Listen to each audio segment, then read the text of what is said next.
ఈ వీడియోలో మీకు చూపిపోతున్నాను మోటరోలా మొబైల్స్‌ని ఫార్మాట్ ఎలా చేయాలి పర్ఫెక్ట్‌గా. అది కూడా డేటా ఏమి వైప్ అవ్వకుండా. అంటే డేటా ఏం లాస్ అవ్వకుండా అని. ముందుగా మీరు చేయాల్సిన పని ఏంటంటే మీ మొబైల్‌లో ఉన్న ఫోటోస్, వీడియోస్, డాక్యుమెంట్స్ ఏ ఫైల్స్ అయినా సరే ఇవన్నీ కూడా మీరైతే కాపీ చేసుకోండి. వేరే కంప్యూటర్‌లకి గానీ, లేకుంటే వేరే మొబైల్ గానీ, లేదు అంటే మీ దగ్గర హార్డ్ డిస్క్ ఉన్న దానిలో అయినా కాపీ చేసి పెట్టుకోండి. ఈ ఫైల్స్ వన్స్ ఎళ్ళిపోయాయి అంటే మాత్రం మీకు 100% డామ్ ష్యూర్ ఇవైతే రావన్నమాట. సో మనమైతే ఫార్మాట్ చేస్తున్నాం కాబట్టి మొబైల్‌ని. సో ఇవన్నీ చేసిన తర్వాత ఇప్పుడు చెప్పే స్టెప్స్ అయితే ఫాలో అవ్వండి. ఫస్ట్ మీ మొబైల్‌లో సెట్టింగ్స్ అయితే ఓపెన్ చేయండి. తర్వాత స్క్రోల్ చేసుకుంటూ వెళ్తే లాస్ట్‌లో మీకు సిస్టమ్ అని ఒక ఆప్షన్ అయితే కనిపిస్తుందనమాట.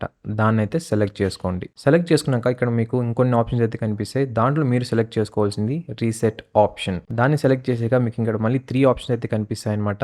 మనం ఇక్కడ సెలెక్ట్ చేయాల్సింది erase all data AKA factory reset. So దీన్ని క్లిక్ చేసిన తర్వాత మీకు ఇంకొక స్క్రీన్ అయితే ఓపెన్ అవుతుంది ఈ విధంగా. ఇదేంటంటే బేసికల్‌గా మీ మొబైల్‌లో ఏ అకౌంట్స్ అయితే లాగిన్ అయ్యారో లైక్ నేను WhatsApp and Google and some different అకౌంట్స్‌తో లాగిన్ అయ్యాను కాబట్టి ఇవే చూపిస్తుంది. ఒకవేళ మీ దగ్గర ఫేస్‌బుక్, ట్విట్టర్, ఇన్‌స్టాగ్రామ్ ఇవన్నీ ఉంటే ఇవన్నీ కూడా చూపిస్తుందనమాట. ఇదేంటంటే బేసికల్‌గా మీ దగ్గర ఉన్న ఫోటోస్, వీడియోస్ అవన్నీ కూడా బ్యాకప్ చేసుకోమని అయితే చెప్తుందనమాట. వన్స్ ఒకసారి ఎరేజ్ అయితే మాత్రం ఇవే మీరు మళ్ళీ వెనక్కి అయితే తీసుకోలేరు. సో మనం ఆల్రెడీ కాపీ చేసాం కాబట్టి మనకేం పెద్ద ప్రాబ్లమ్ అయితే లేదు. ఇప్పుడు మీరు కింద కనిపిస్తున్న ఎరేజ్ ఆల్ డేటా మీద అయితే క్లిక్ చేయండి. తర్వాత మీకు ఇంకొక స్క్రీన్ అయితే ఓపెన్ అవుతుంది. ఇదేంటంటే మీరు మీ యొక్క స్క్రీన్ పాస్వర్డ్‌ని అయితే ఇక్కడ ఇయ్యాలన్నమాట.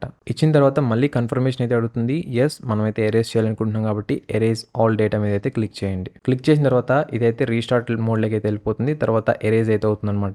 ఇది కొన్ని మినిట్స్ ఆఫ్ టైం అయితే తీసుకుంటుందన్నమాట గైస్. సో మీరు ఆ టైంలో ఏమి క్లిక్ చేయాల్సిన అవసరం అయితే లేదు. సో మీ మొబైల్‌లో ఉన్న డేటా మొత్తం అయితే క్లియర్ అయిపోతుంది. ఈవెన్ యాప్స్ ఏమైతే ఉండదన్నమాట. ఫ్రెష్‌గా మీ మొబైల్ అన్బాక్స్ చేసిన తర్వాత ఏ విధంగా అయితే ఉంటుందో సేమ్ అదే విధంగా అయితే వస్తుందన్నమాట. సో మొత్తానికి ఫార్మాట్ కంప్లీట్ అయిన తర్వాత ఈ విధంగా అయితే హలో స్క్రీన్ అయితే కనిపిస్తుంది అనమాట. ఇదేంటంటే సెటప్ ప్రాసెస్ అనమాట. ఒకవేళ మీరు మోటరోలా మొబైల్‌ని ఎలా సెటప్ చేసుకోవాలి యాడ్స్ లేకుండా అండ్ నీట్‌గా అంటే ఇక్కడ కనిపిస్తున్న వీటిని అయితే క్లిక్ చేయండి.